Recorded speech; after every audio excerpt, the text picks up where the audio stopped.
Good morning. Good to be with you this morning.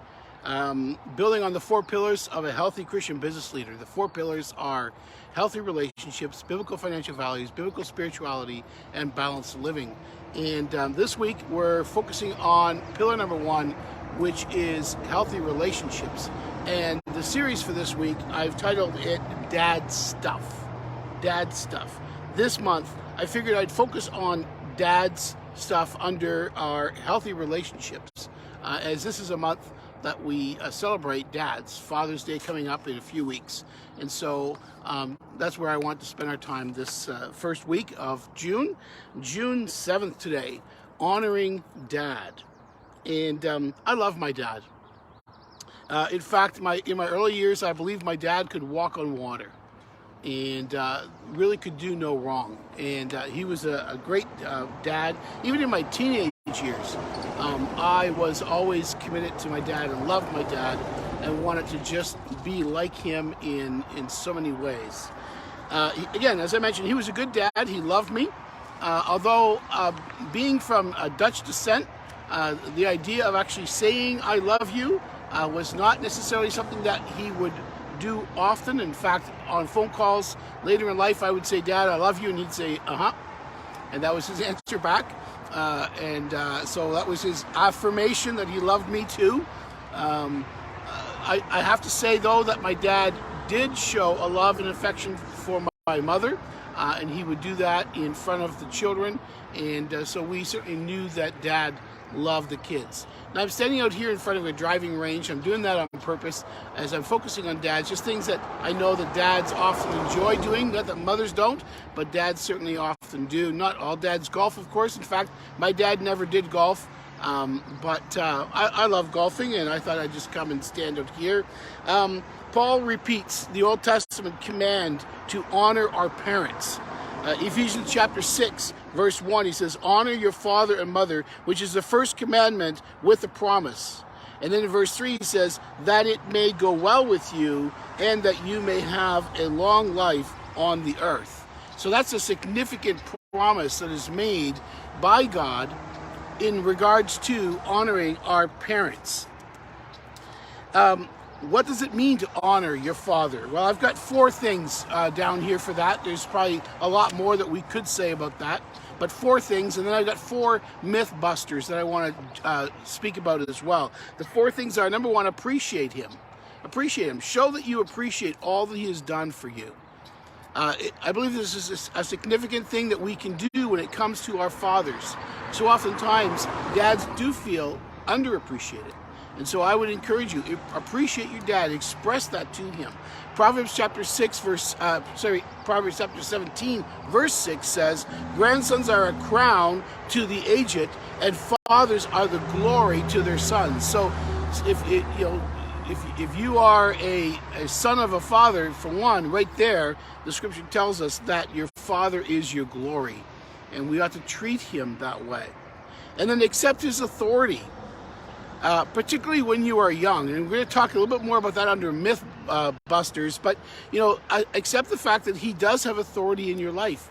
For me, when I was a kid and when I was a teenager, what my dad said, that's what went, and he had that authority. Now, authority, of course, is only as good as God allows it to be, and so we need to be careful with that. So we'll come back to that one. And then treat him with respect. Treat him with respect. This is really about how you talk to him and about him. How do you talk to your dad? Now, my dad's been gone now for a little while, well over 10 years now. But when you talk to him, do you talk to him with respect? And when you talk about him, do you talk about him with respect? I'm not saying just pretend that everything was great and everything was wonderful, because that's not always the case. But do you respect him, and do you speak about him with respect? Again, not all dads acted in ways that maybe seemed like they deserved respect, and so sometimes you might have to work through issues of that with your father. And then finally, provide for him. In biblical times, in particular, it was not uncommon for a man to be able to say, "You know what? My father can no longer work," and provide for him and my mother, And so they would then take the father under their wings and they would care for them and provide for them. And that is a good thing. Now, of course, in our day and age, we tend to expect the government to do that. They get a good pension, that we end up putting them in nursing homes and that kind of stuff. And I'm not going to judge anybody on that. At the same time, we do need to recognize that there is some responsibility that we have to care for our parents and to care for our dad in particular, as we're talking about fathers today. And then four quick myth busters about honoring your father and mother, because it really is both of them in that passage. While honoring them does not mean letting them meddle in your marriage. So oftentimes the challenge that I find with marriages is the fact that, either the guy is calling his mom or his dad, or the girl is calling her mom or dad, and they are allowing the parents to have a major say in what goes on in the marriage. And it's because they're still giving the parents the kind of authority that they no longer have. And so Genesis chapter 2 verse 24 tells us that once you get married, you are to leave your father and mother and cleave to your spouse. And so that is a significant change that happens. And I had to have that conversation with my dad one day, that I'm no longer under his authority. And so that's the next one. The next myth is honoring them does not mean giving them ultimate authority over you. Nobody has ultimate authority over you except for God himself. And so we need to recognize at some point in time, we have to say, Dad, I love you, I honor you, I respect you, but no, I'm not going to obey you anymore, because I'm an adult now and I have my own responsibilities and my own things that I need to choose and need to do. Honoring them also does not mean you have to follow their religious beliefs. And so oftentimes what happens is people, they grow up in a Christian environment, but they've never really come to accept their own understanding of the scriptures. They haven't really come to understand the significance of what they believe.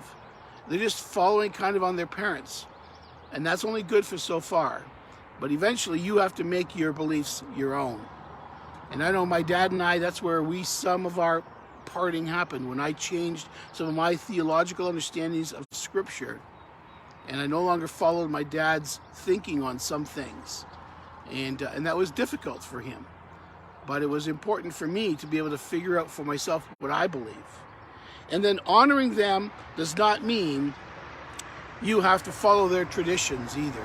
So oftentimes I see and hear people saying, oh, I just don't want to offend them, and so I'm going to do what they ask me to do and follow these traditions even though I don't agree with them anymore. Well, you don't have to do that.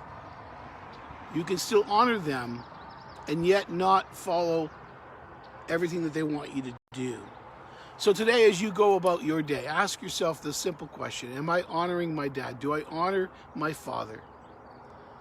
And then finally, may we be people who truly do honor them. Not let them walk all over us, and yet still honor them and respect them and show kindness to them.